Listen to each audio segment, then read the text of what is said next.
Hello, you're listening to Fix It After Post, where we connect filmmaking and the business behind it. Today we are going to be talking about Elf. Elf! Santa! A Christmas classic. So first of all, let's start. If you're not familiar, that's insane. Immediately close out of this podcast and watch it immediately. Brenna, what is it about? So, as everyone knows, but just in case there's one person that has never seen Elf before, it is about, it's raised as an oversized elf. Buddy travels from the North Pole to New York City to meet his biological father, who doesn't know he exists and is in desperate need of some Christmas spirit. So that's how IMDb, that's what their synopsis says that Elf is. Do you think that that's accurate? Yeah, I mean, it sounds about right. To me, I don't think in terms of synopses. I think in terms of like memes and how it made me feel and funny moments and stuff like that. And so, the next thing we're going to do is we're going to talk about whether or not it was a success. And kind of define what that means. Because, you could mean it financially or you could mean it traditionally, culturally, spiritually. You can mean it in a lot of different ways. So for me, I'll say that at the time, early 2000s, because this was put out 2003. 2003, yeah. I think it was definitely a huge success in a lot of ways then, but if the same thing was put out now, I don't think it would be very much of a success. Oh, interesting. Yeah.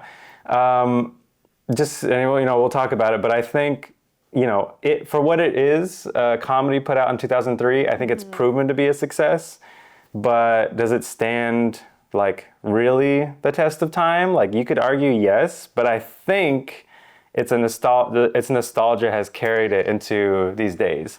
Honestly, I think if you were to put it out the exact same thing with maybe some more updated quality, sure, but if you put out the same thing today, I don't think it would do as well.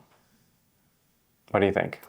I think if we're talking about the movie itself, the movie that was made in 2003, did it age well? is it still as good as it was in 2003? I think yes. We just watched it recently, and I was like, oh wait, this is even better than I thought it was. And I don't think it was just pure nostalgia. There's more adult jokes in it than I remembered or even understood as a kid.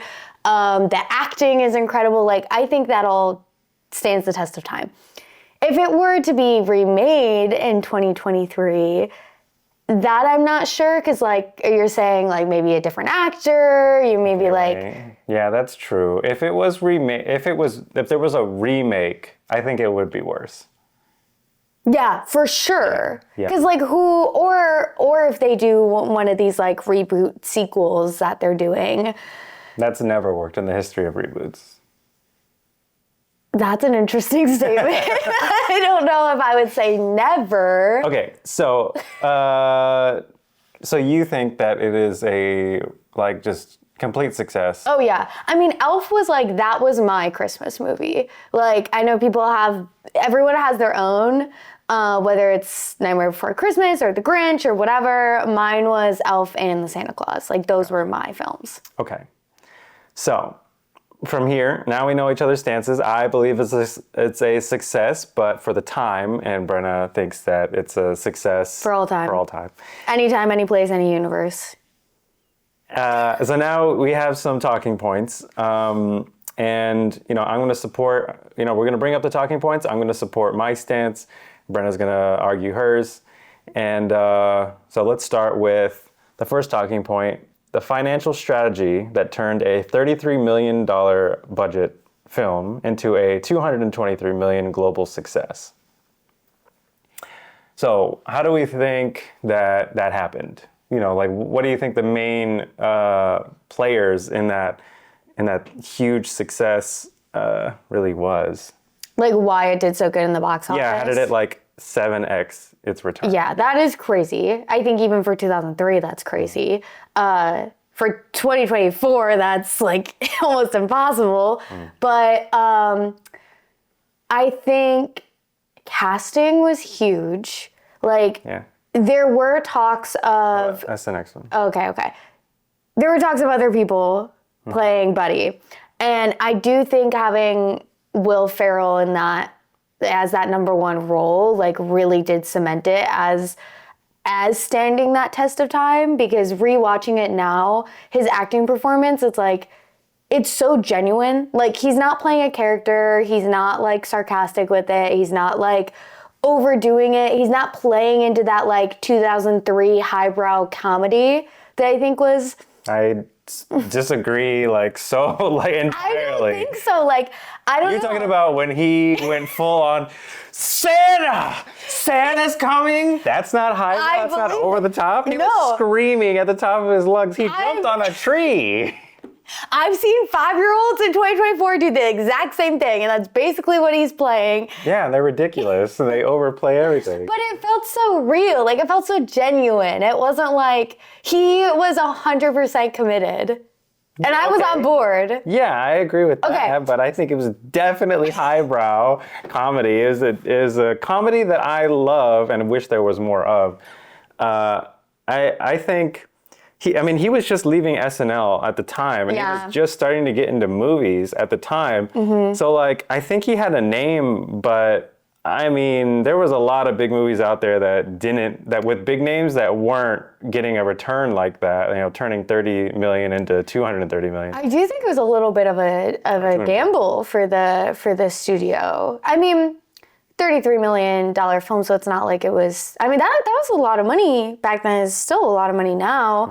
And to have... Not that he was a no-name, but to have someone that... I don't think he was a number one in a movie before that.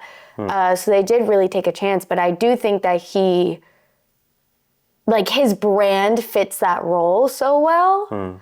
And I think he has, like, shown those sides in different SNL characters that, like, Buddy has throughout the film, so they were probably like, oh, that could work. Like, he could carry a film. Even though he hasn't yet before, we could see him do it now.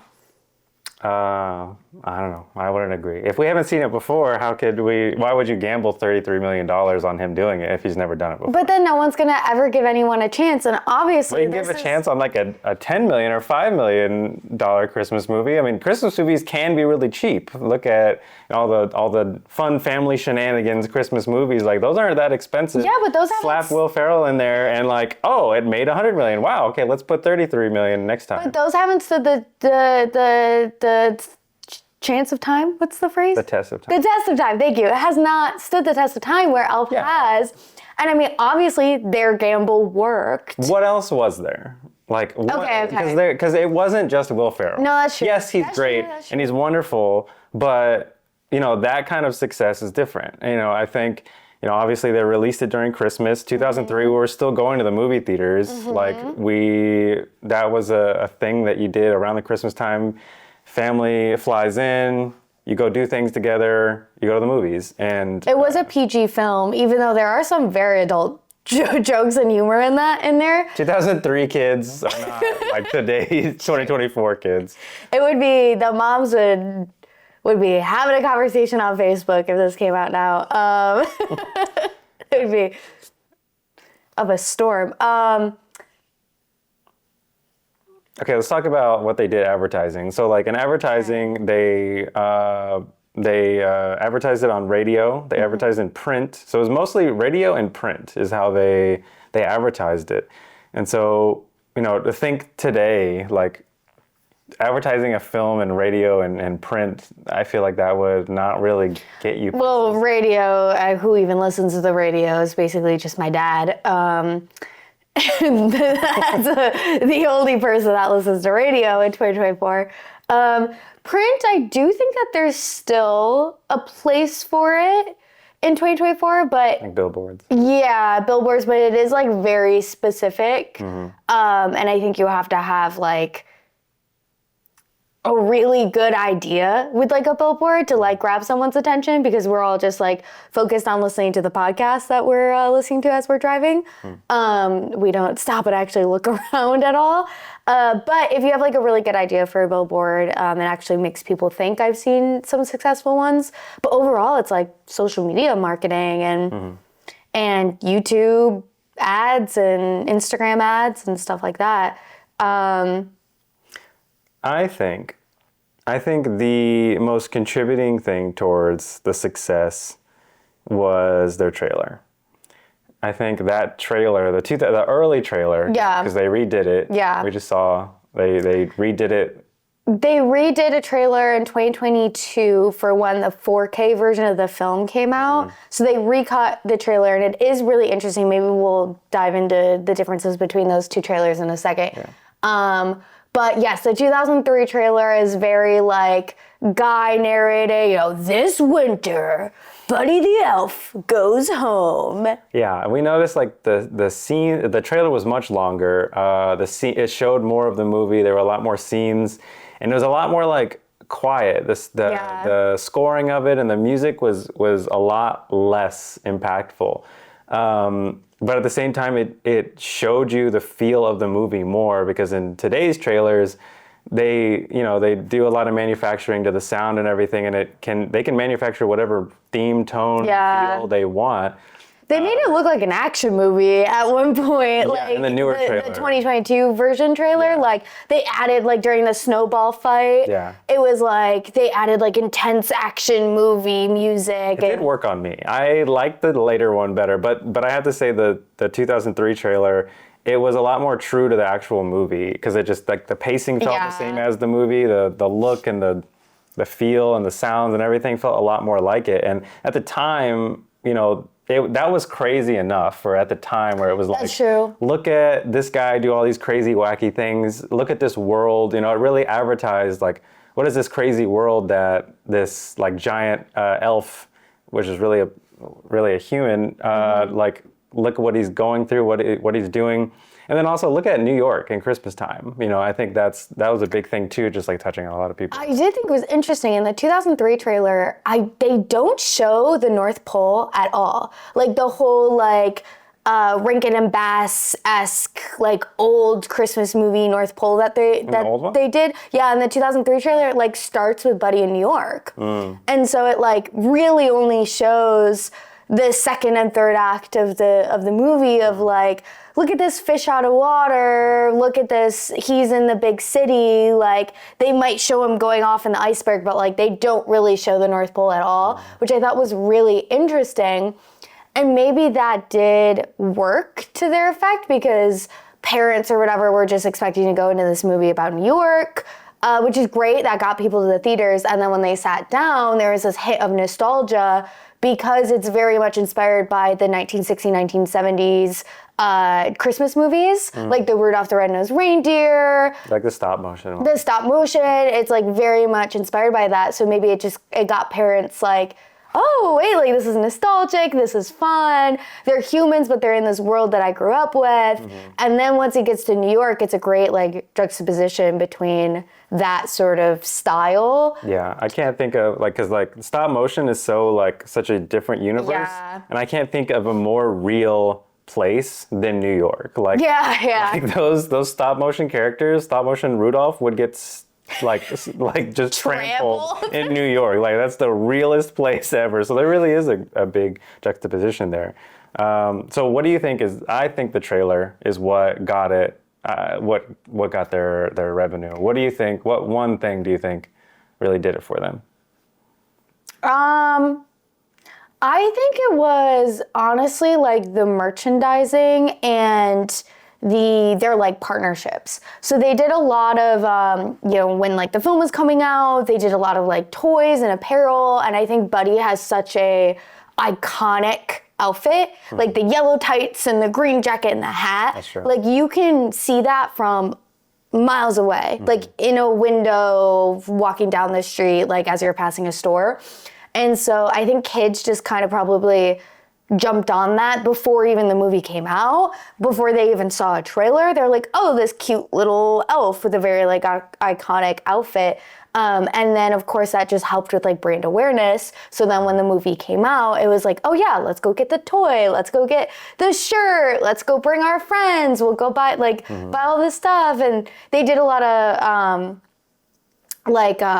they did, releases of like the movie with the merchandising and stuff like that. So I think that really made a stamp. And I also think that was the reason that it's so ingrained in culture, is that the partnership of like, having something so iconic with the outfit and all that, like, you know it's Buddy. You don't even have to know it's Buddy, you know it's Buddy. And then having all like the merchandising and all that, I think has made it such a cult classic all these years later. Yeah. Any other thoughts? I asked for one thing, you gave me a ton. You're quite the shaman.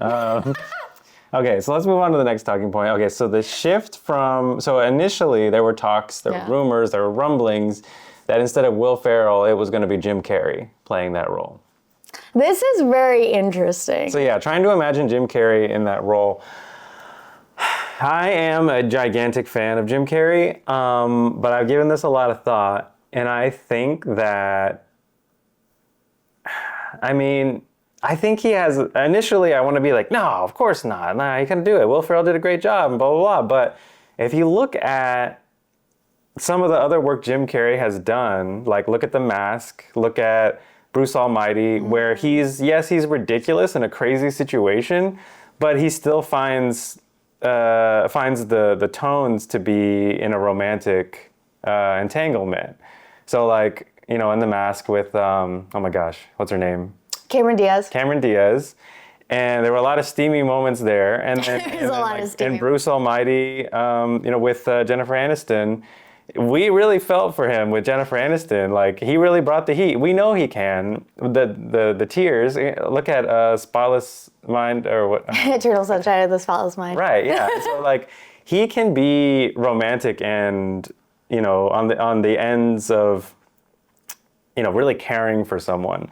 And, I think that is the one thing that, when I think of Will Ferrell in this place, it's like, oh, he's figuring out what love is and interaction with other humans, mostly, with his dad, yes, but then also with Jovi. Zoe Deschanel, yeah. And like, it's a little sweet, it's a little tender with those moments. And now that I'm saying it out loud, Jim Carrey might overdo those moments. Yeah, I disagree with you. Jim Carrey's great, and I respect him as an actor. I didn't even say my stance, and you disagreed with me. I can feel the vibe. Okay. The vibe's coming. Say your stance exactly. No. I think Will Ferrell is the perfect choice. I don't think Jim Carrey. I don't think it would be as of a cult classic. And I don't think I would have vibed with it as much if it was Jim Carrey. I think he would have brought this, like, he brings this, like, a little bit more cynical, sarcastic vibe to all of his characters. Like, I haven't seen him play, like, pure innocence, like, pure childlike innocence. He has this, like, cynicism, which I think works in a lot of scenarios and is fun, and I think it's a little bit more adulty. It's a little bit more like dark and gritty. Yeah. And you see that with The Mask, and you see that with Bruce Almighty. But what I loved so much about Buddy, and I think that's why kids love it and adults love it, is because it's just pure innocence. It's like pure wide-eyed innocence. Can I speak to that for a second? Yeah. I think that's, okay, I'm going to go on the record, and I'm going to say, I think the prolonged success is due to Will Ferrell. Yes. Because of Will Ferrell, when he plays a character, he doesn't know who he is. When Jim Carrey plays a character, he knows exactly how ridiculous he is. He is very embedded in that role. He's self-aware of it. Yeah, and so, like, I'm not speaking to the actor being, like, bad acting. I'm saying that him playing a character, that character knows, they're confident in who they are. Whereas Will Ferrell is always trying to figure it out, like, what's going on. There's a lot of questions in Will Ferrell's character's mind. And so, that innocence, I think, worked well in this world, and of course, like in New York and all that stuff like that, being tossed around in New York, like, I think Will Ferrell did do well. I will say, if Jim Carrey was Buddy, I think the box office would have been higher because he was a much bigger success. So I think financially, the box office would have been higher because, if you see this crazy world, which was very interesting, and I think the world brought more people to the movies than Will Ferrell did.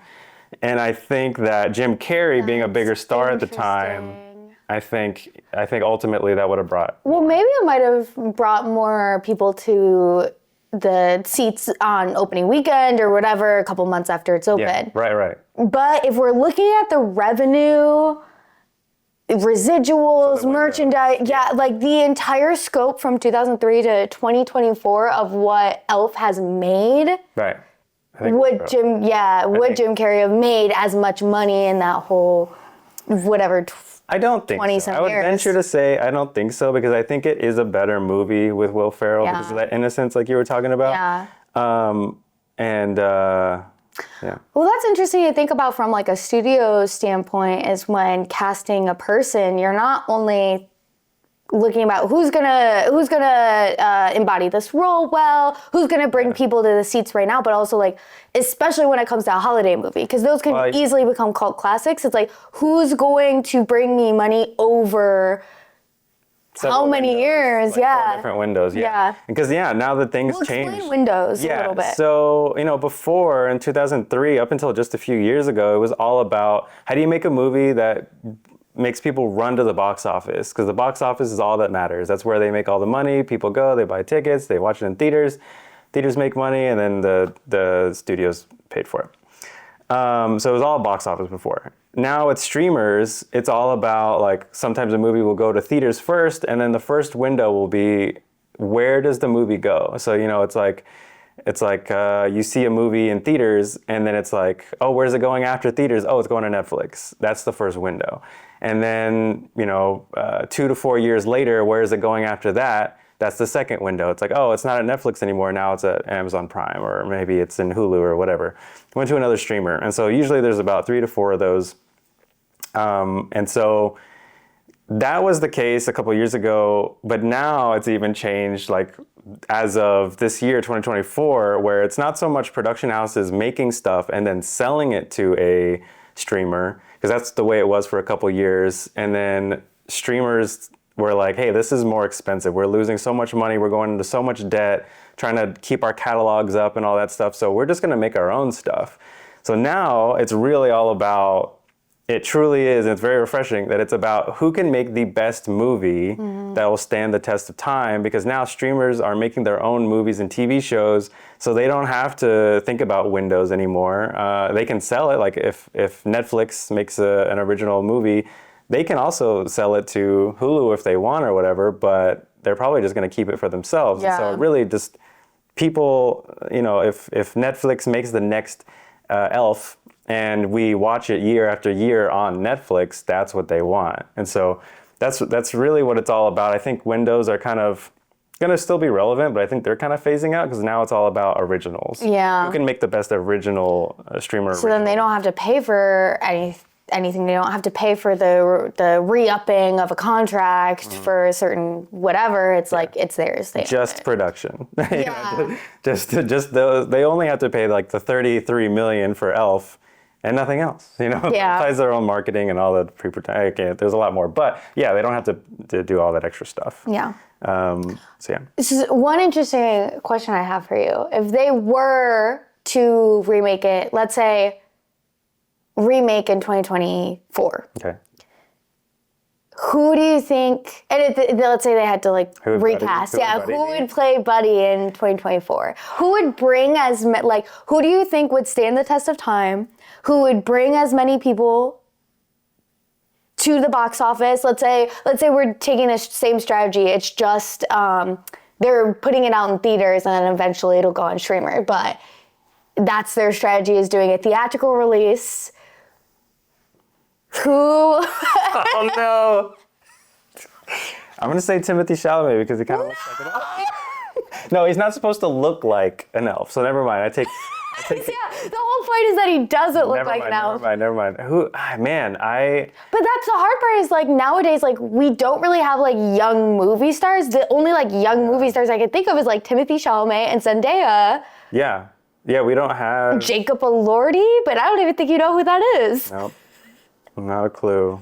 I don't know. Because that's not really, there aren't movie stars anymore. Okay, he was, what, you think Will Ferrell was in his 30s when he did Buddy? Sounds about right. So who's like a Paul Mescal? I don't know. About to bring him from Gladiator 2 to Funny the Elf. Like, I don't think he's right for the role, but like, who else do we have that can bring? Or honestly, it would be like some influencer that we don't even know that has 100 mil, maybe like a comedy sketch influencer that has 50 million followers on Instagram. I feel like now there's just so many more factors. Like now you can James Gunn just brought a guy in this new Superman, and he's a no name. Yeah. You know, he did a few things, but he's not Henry Cavill. Yeah. He's not like, people that already had a name before, and it's like, well, that's because like it's James Gunn is the name that's bringing in people. Right. So now I think like directors are carrying more of the audience, and the streamers themselves are dictating like. Or the IP itself. Yeah, and so it's like the streamer or the IP is like, we already have like an audience of 100 million, 400 million. Doesn't matter. They just got to be good. It's just got to be good, and we'll blast it on the front page. But if it's original content from a up and coming someone, it's like you need a star attached. I think there'll be a 20 to 50 million follower kind of person who's been a number one, a lead in a few movies, something like that. Probably, I would assume. Because something like this, a seasonal movie, I feel like is not the top priority of streamers anymore. I think, yes, they do them, but I think it's like the seasonless movies are the ones where like we have to cast the best of the best. Yeah. Like think of Dune and like, the big. The big ones. Yeah. That's interesting. Yeah. Okay, interesting to think about. Okay, so let's go to the next one. Oh, real quick though. I can imagine Justin Long as Buddy. Because he has that innocence, that like goofy, getting thrown around, like oblivious. That would be funny. And he has good chemistry because we saw him with Zooey Deschanel in New Girl. We did. And they had good chemistry. Okay, that's interesting. He has those stars in his eyes, when he's all like whimsical and like, oh, the world for the first time. I was thinking you were gonna say like Jason Mantzoukas or like. Oh my God, cast him. Or Ben Schwartz. Can you imagine Ben Schwartz as Buddy? Yes. Oh my God, that'd be the best thing ever. Either one, Jason Then they could do Mantzoukas like or a Sonic crossover, like you could do. If they come out around the same time, you could do like marketing Jim campaign. Carrey's the dad. He plays the hard dad. Whatever. That's a way different movie. Very different, but I'd watch it. I'd be there. It would bring a certain audience to the movie. Yeah, I think a lot of people are like, who's Ben Schwartz? Jean-Ralphio from Parks and Rec. Now you know. We'll add a picture right here. Okay, so the next one. The importance of holiday release timing for box office performance. I think it's a no-brainer. I mean, and it's a a Christmas movie. Why would you release it anytime outside of Christmas? Yeah. I don't know. It is interesting. So, with holiday movies, they usually, especially like Christmas ones, they usually start coming out like end of November, so then they can start racking up, because it is a very like limited time of people watching. Mm-hmm. It's like, you're gonna get a big amount of people watching because people are like, oh, I want to watch Christmas movies. I'm only watching Christmas movies for the month of December. But once it hits January, those are out. I'm not watching Elf in August, So it is like you gotta rack up as much as you can during that very specific amount of time. So you have to start your marketing campaigns. Like the beginning of the year. Yeah, but that's hard because like people don't want to be starting to consume holiday things when they're still celebrating Halloween. Teaser in January. But I don't want teaser in March. I don't want a teaser in October because I'm celebrating Halloween. I want spooky, scary movies. I don't want. It's just like subliminal. It's like, hey, it's here. I'm gone. Maybe like a fun little like anecdote from set, or like a little like behind the scenes little meme moment, or a little, Will Ferrell does something funny to Jon Favreau and it goes viral on TikTok. I don't know. I like to know, and I don't mind if it's like out of season. I want something to look forward to. But I think.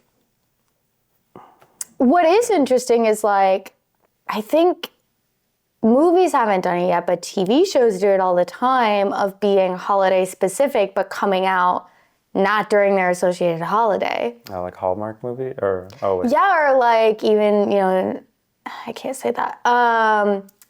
Yeah, so like I've seen TV shows maybe like more like the One Tree Hill-esque kind of shows, but they'll, release not during a specific holiday, especially if they're on a streamer, and people accept it. Okay. I don't. No, you do see it in TV all the time. Like, Yeah. We watch New Girl not in December, and we watch like The holiday, the holiday episode, or like, yeah.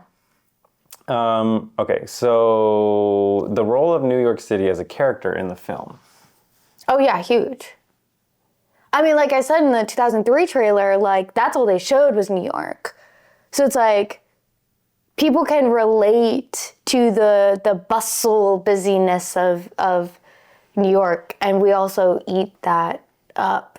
And when it comes to Gossip Girl, when it comes to Sex and the City, like I think it made the world bigger. Like him being in New York, and we're so familiar, even people that don't live in New York are familiar with New York from all the movies and the TV shows, and maybe visiting there a couple times or something like that. Like you're aware of how big it is.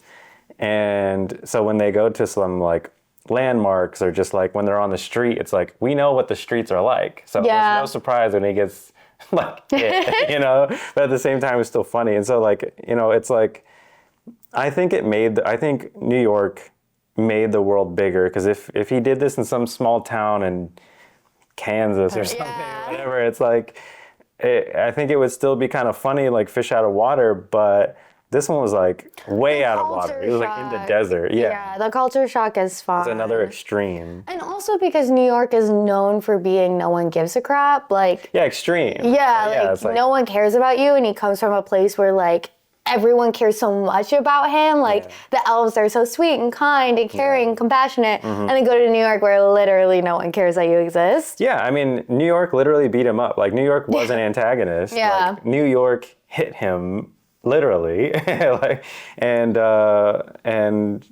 them like stealing a bunch of shots, like just running through New York City without a permit, shooting stuff. I think that was all those like scenes where like it was a lot of fun to see him in the world. There was a lot of like, not really montages, but kind of a montagey feel of like him literally just walking around New York. Yeah. And it was funny, us living through him experiencing New York for the first time.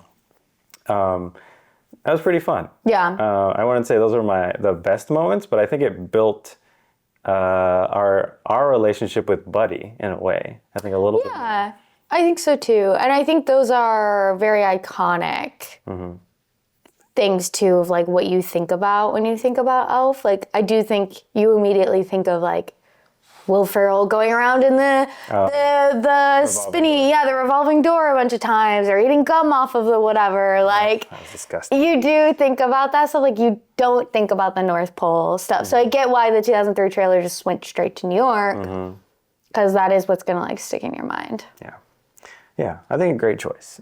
Okay, how Elf modernized Christmas movies while retaining traditional themes. That's an interesting one. How it modernized Christmas movies?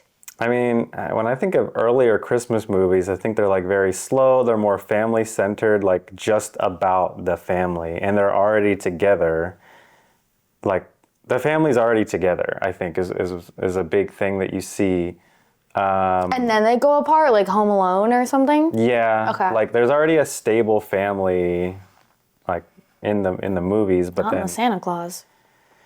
Not in Santa Claus. I don't know. I don't know what the biggest difference is, other than just like how ridiculous it was. Just how like funny. I think it was like, for the time, it was a swing for Christmas movies. Like, I don't think anyone has seen anything as out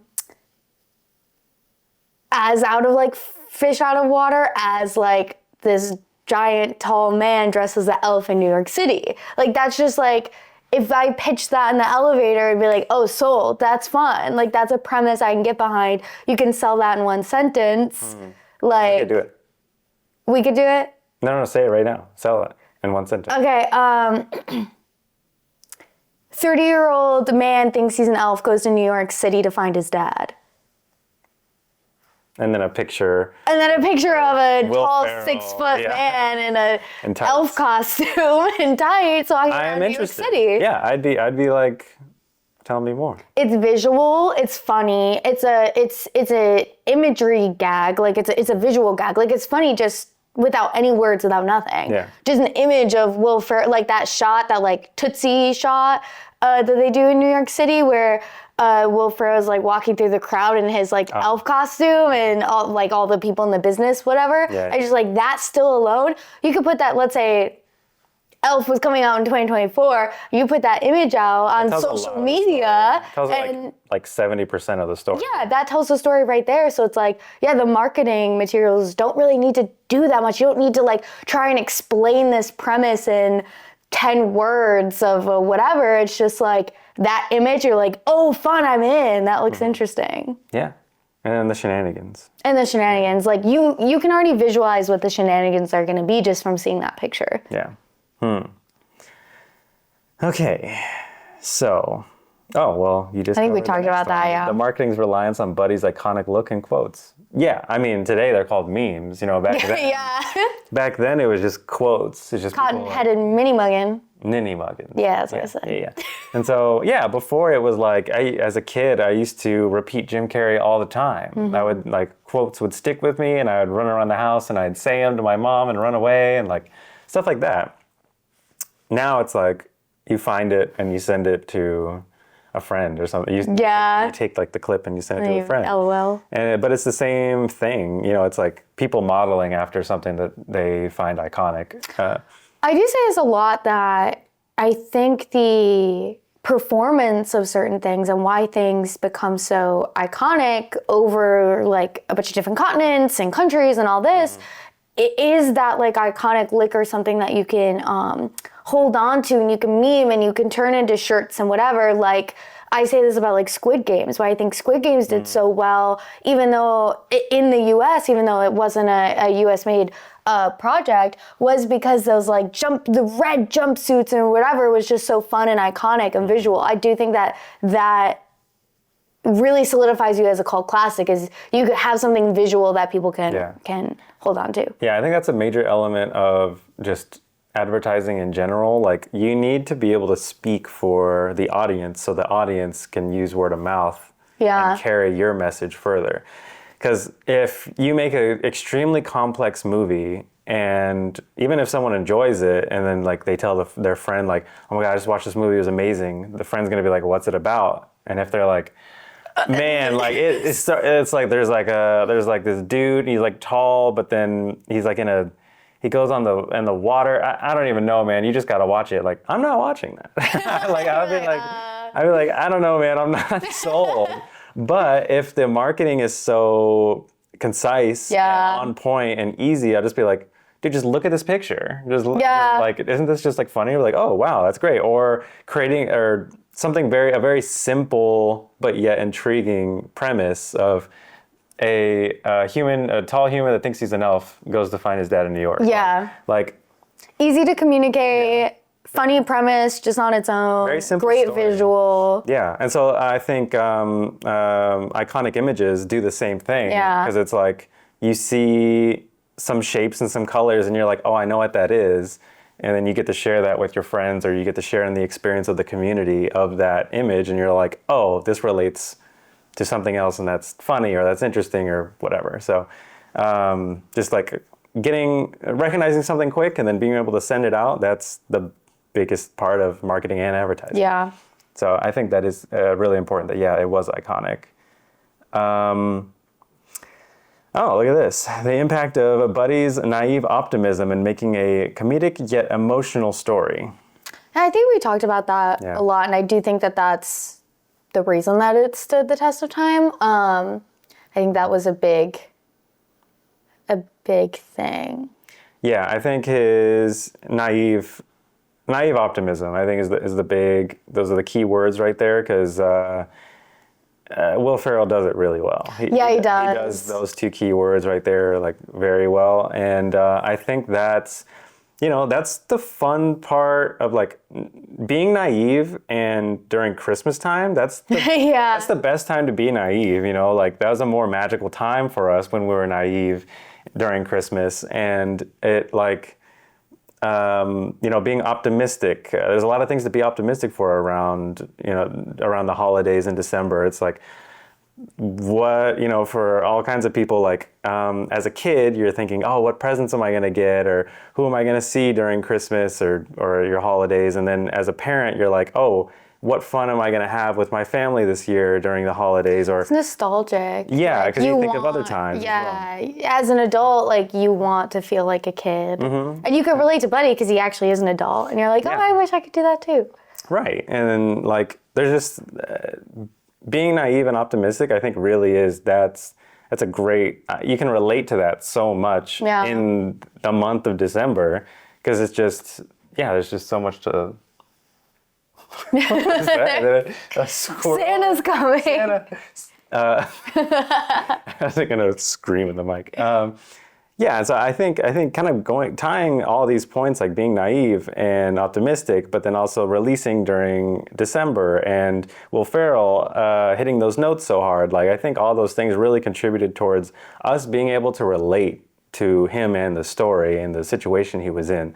And I think maybe that's what might have made this such a great and memorable movie, something I can relate to, something I like, and because I liked it so much, it's like, it's a nostalgic feeling, because I didn't really grow up watching Elf like you did. I grew up watching The Grinch and the Jim Carrey version, and it's just like, but yet we watched it the other day, Elf, and it feels very nostalgic because the world they showed is one that I'm familiar with when I was younger, and I think they just captured it really well. Okay, cool. So James Caan, is that how you pronounce his name? Sure. James Caan? Sorry, James. The dad. I don't think he's going to see this, though. I think we're okay. The dad in Elf, his grounded performance, balancing Ferrell's absurdity. Okay, so yeah. I loved their chemistry. I thought it was great. But in terms of like marketing and advertising standpoint, I do think that because they showed it in the trailer, of course, like because that's what like the main story is, really. Like, sure, there's a little love story in there, but that's not like the main story. The main story is between like him and his dad. And so I think they needed an antagonist other than New York City, like an emotional human antagonist to showcase. And I think he was great, and I think he balanced off of Will Ferrell's like chemistry really well, and I think that even is showcased in the trailer. Yeah, one thing I didn't think about until just now is like the idea of work in the film, because like that's a big thing with the dad's character. Man, I'm really sorry, James's character, I'll say. Yeah. He was obsessed with work, and he was stressed about work because he was behind, and blah blah blah. His boss was yelling at him, all that stuff, and then he ultimately like quits.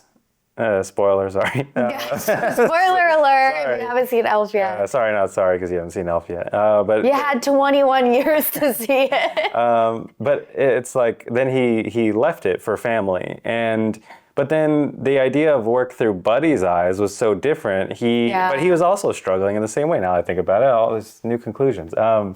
He loved, like, the workshop, and he loved his the people he worked with and all that stuff like that. But at the same time, he was also behind. Yeah. Remember in the beginning, they were like, how many did you make? And he's like, 83 or something like that. And they were like, you're like 1,000 behind. Like, you suck. And he's like, oh, God, I'm leaving. And so, it's interesting to see that parallel between him and his dad, as they're both struggling at work. Yeah. But yet one still loved the work, and one just like hated everything about it. Yeah.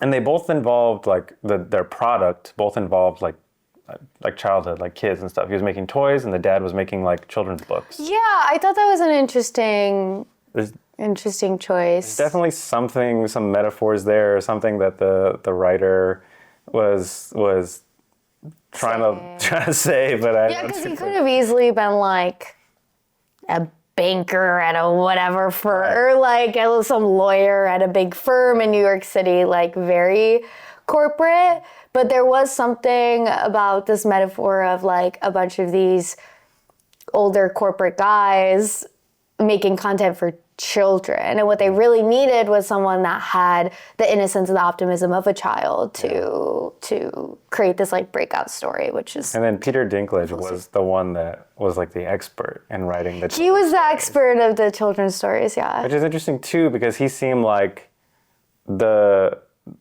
highest like pinnacle of New York embodiment. Yeah. So that's a little. But then again, like they didn't go with his story; they went with Buddy's. Because they made Elf, like, Yeah. and that's what made them all the money or whatever. Yeah, I don't know. Still confused what exactly the metaphors are, but that's interesting. I think he ultimately the dad and Buddy, they clashed. I think it was great. If they didn't clash, that would have been weird. Yeah, I mean they needed another antagonist, so yeah, there had to be that. All right, case closed. Okay, the Broadway musical adaptation, their contribution towards Elf's brand. I was not even aware that there was a musical, Elf the Musical. There is Elf the Musical. This is not currently on Broadway. I think it just tours. I have not seen it, even though I am a musical theater fan, so I do need to go see Elf.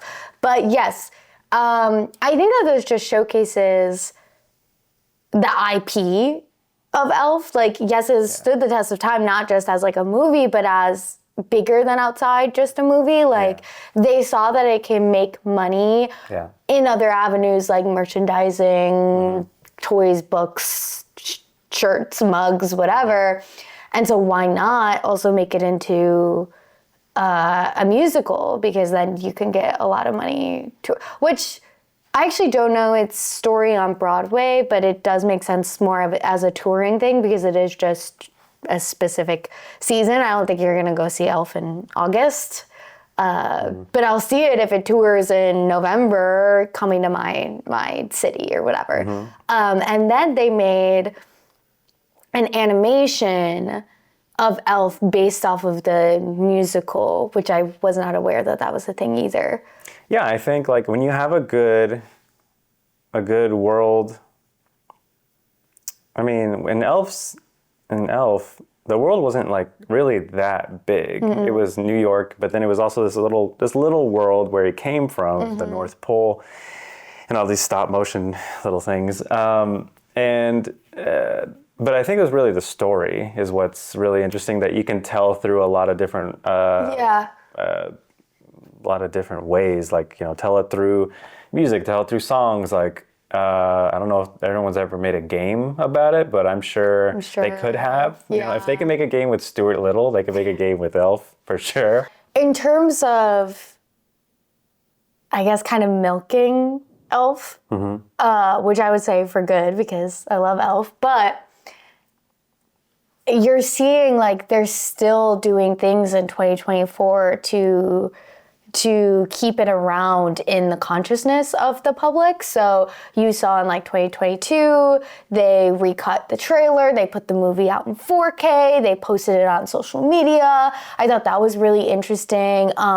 Netflix put out this little show that was like the holiday movies that made us, and on Netflix they did like interviews with all of the crew members, and they like retold stories of behind the scenes of it and all that, and that was in I think like 2020.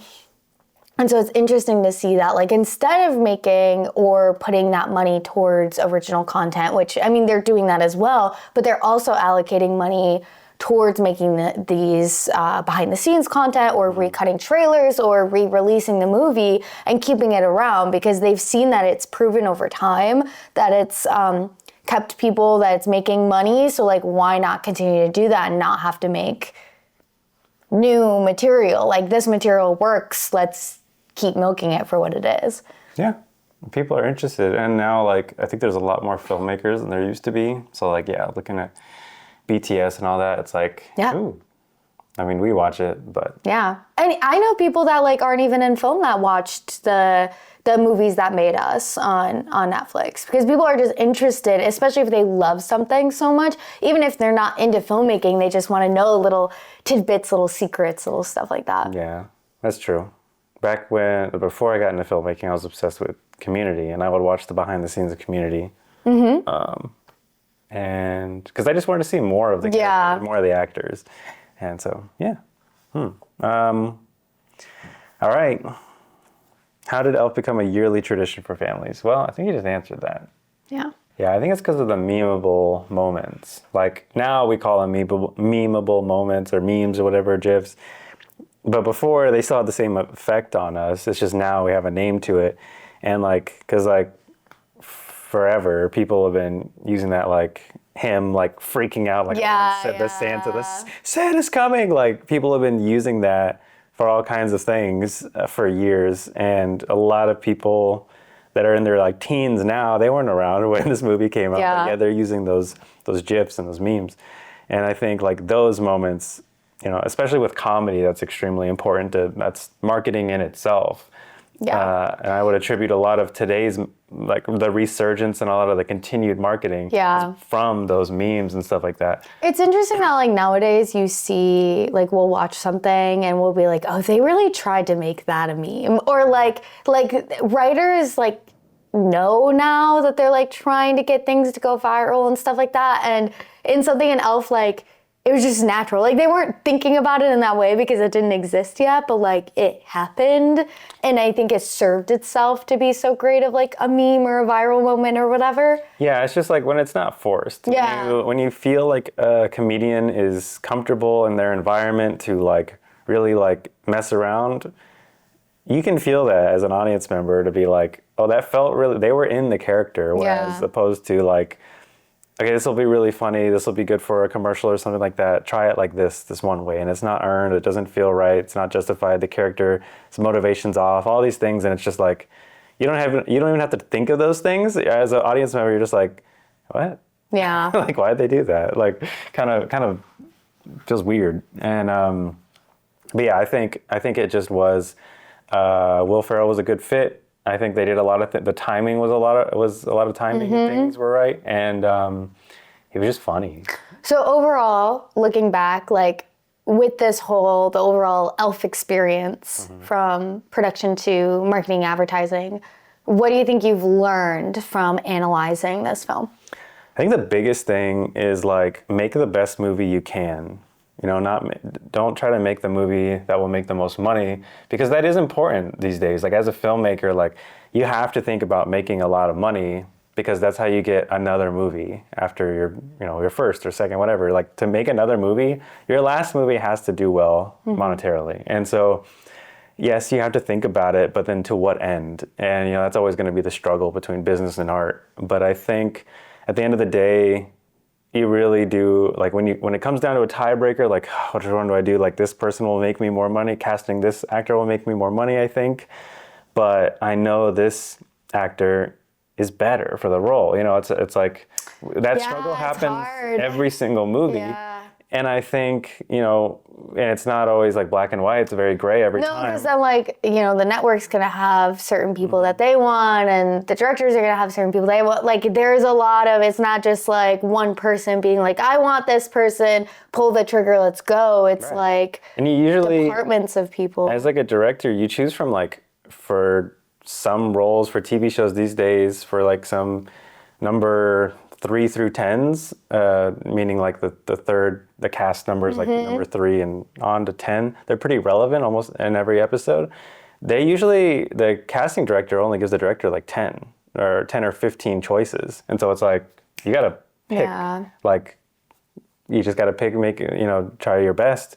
But I think really, there's so many things involved when you're making a movie, but it's kind of refreshing that it's like, just make the movie the best you can. And when you have a lot of chefs in the kitchen, I think it's really hard, but I think it takes a very clear vision. And a very strong sense of, I know what I want to do with this movie or TV show, and I know the tone I want it to be in. I have my choices, I have my decisions, here they are. If you can vocalize them and all that stuff, then I think everyone can get more on the wagon, like on your side. Yeah. And I think that's what happened here. And so I think this kind of reinforced that thought of make the best movie you can. We didn't talk about it at all, but I do want to shout out Jon Favreau, which obviously he's had a great legacy past Elf with all of the Marvel Cinematic Universe and all the other things that he's gone on to do. So obviously he's someone that has a very clear vision, knows how to communicate tone, knows how to communicate with his actors, knows how to like build a community. And I think he really showcased that in his early career days with Elf. Like, even though it wasn't this big IP thing, it wasn't a big Marvel Cinematic Universe, but he did really create a world that has obviously stood the test of time. Yeah. And so I think like thinking about your movies or your projects as like a big world, even if the story you're telling is small, creating a big world is really important. So I've definitely taken that away from Elf, and then taken away being able to like communicate a story in like one sentence, one clear premise, something that's catchy, something that will grab people's attention, and having something that's iconic visually, or being able to tell stories in clear visual images is really important. Yeah, okay, I'm gonna go back to something you just said sparked something in me. The very first question, how did it get from 33 million? How was the budget 33 million? And they grossed over 223 million. And I said the trailer. And now I'm looking back and I'm like, that's really stupid. No, I think it's still, trailers are extremely important. But now what really made it a success is having a combination of the world and a good story. Yeah. Because like sometimes you just see one or the other, and it's like those are the good movies, but it's like when you have both, it's like, oh, you have Harry Potter, and it's like it's like that's what makes you like enamored and engulfed into the story, and you're like, I want to be in this world.